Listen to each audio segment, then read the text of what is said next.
Attention, ne regarde pas ce conte si tu es une âme sensible.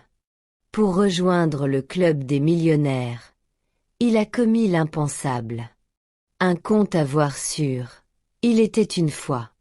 Sais-tu vraiment quels sacrifices certains sont prêts à offrir pour devenir millionnaires? Reste jusqu'à la fin, je te raconte. Il était une fois, dans la grande ville balnéaire de Nkumba, connue pour ses eaux turquoises attirant des milliers de touristes chaque année, ses parcs nationaux abritant les espèces les plus rares du continent africain, et bien sûr la vallée Pana qui est un site préhistorique de renommée mondiale. Au cœur de ce paysage d'apparence paradisiaque, vivait un jeune couple, Jonas et Halima. Jonas travaillait comme comptable, un métier respectable mais mal payé. Halima, elle, étudiait pour devenir infirmière. Ensemble, ils avaient un fils, Malo, un petit garçon vif dont les rires réchauffaient leur modeste maison. Malgré leur amour, Jonas se sentait prisonnier d'une vie sans éclat. Chaque jour, il voyait ses collègues rouler en voiture neuve, acheter des terrains et s'afficher dans les restaurants chics. Lui, en revanche, avait du mal à payer le loyer et à nourrir sa famille. C'est alors que son ami Grégoire, connu pour sa fortune soudaine et ses manières hautaines, lui proposa une rencontre spéciale.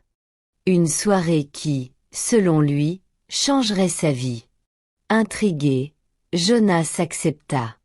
Un soir, Grégoire le conduisit à la périphérie de la ville. Là, perché sur une colline, se dressait une villa luxueuse, éclairée par des lanternes rouges et entourée de palmiers. La maison semblait respirer une atmosphère étrange, comme si elle cachait un secret derrière son éclat. C'était le quartier général d'une secte effroyable appelée dans la capitale nkumbanaise le Club des millionnaires. Cette secte réunissait les figures les plus influentes du continent africain, des influenceurs de renom, de puissants magnats d'affaires et même des influents hommes politiques. Tous appartenaient à ce club de l'horreur à qui les Nkumbanais attribuaient les meurtres le plus sordides et les disparitions d'enfants constatées dans la ville. À l'intérieur de la villa, des hommes et des femmes, vêtus de longues robes sombres, attendaient. Le marbre du sol brillait, les murs étaient couverts de symboles étranges et des chandeliers massifs diffusaient une lumière vacillante. Jonas sentit son cœur battre plus fort. Grégoire posa une main sur son épaule et lui murmura « C'est ici que tout commence. Mais pour entrer, tu dois donner ce que tu as de plus précieux. » Le sens de ces mots s'imposa à lui comme un coup de tonnerre. Son fils, Malo. Le choix était inhumain.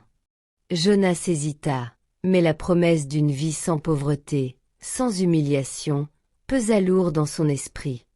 Les chants graves de la confrérie résonnaient, et ses mains tremblaient lorsqu'il commit l'acte que jamais un père n'aurait dû faire. Le cri de Malo s'éteignit dans l'écho de la villa, laissant derrière lui un silence glaçant. À partir de ce jour, la vie de Jonas bascula. L'argent coula à flots, il fut promu, et sa petite famille s'installa dans une belle maison moderne. Halima, bien que surprise, se réjouissait de cette soudaine aisance. Mais Jonas n'était plus le même. Ses nuits étaient hantées. Dans ses rêves, Malo apparaissait, couvert de sang, et lui demandait « Papa, pourquoi m'as-tu abandonné ?» Peu à peu, ses visions débordèrent sur ses journées.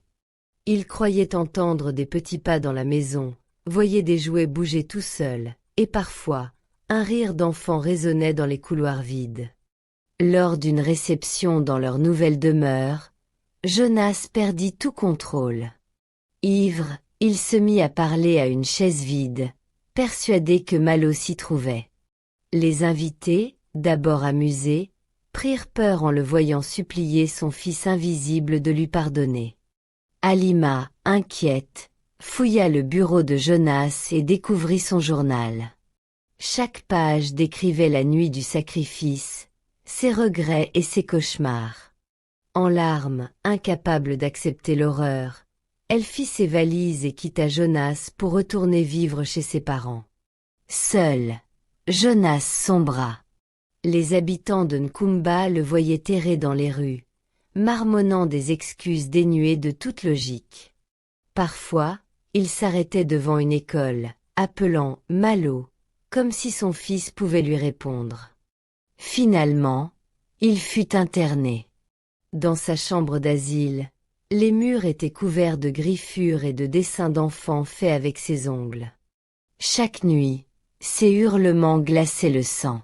« Malo, reviens, je t'en supplie. » À Nkumba, on raconte encore l'histoire de Jonas comme un avertissement.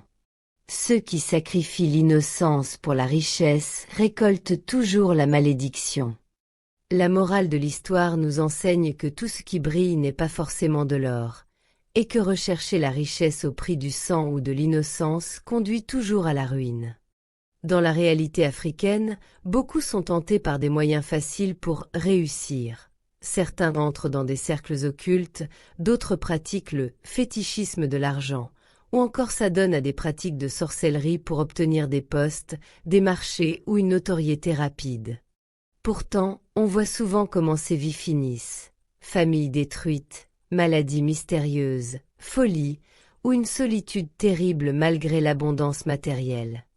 À l'inverse, ceux qui acceptent la patience et le travail honnête, même dans la difficulté, construisent une richesse durable, celle de l'éducation de leurs enfants, de la confiance de leur entourage et de la paix intérieure.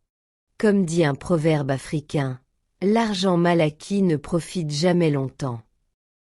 Ainsi, cette histoire nous rappelle que la vraie prospérité ne se mesure pas à la taille d'une villa ou au nombre de voitures, mais à la solidité des liens familiaux, à la dignité du travail bien fait et à la fierté de marcher la tête haute, sans craindre ni les esprits ni les remords. Merci d'avoir regardé cette vidéo. Si tu as aimé ce conte, n'hésite pas à nous dire en commentaire depuis quel magnifique pays tu l'as regardé. Abonne-toi, like, commente et partage ce conte avec tes proches. À très bientôt pour des contes encore plus captivants.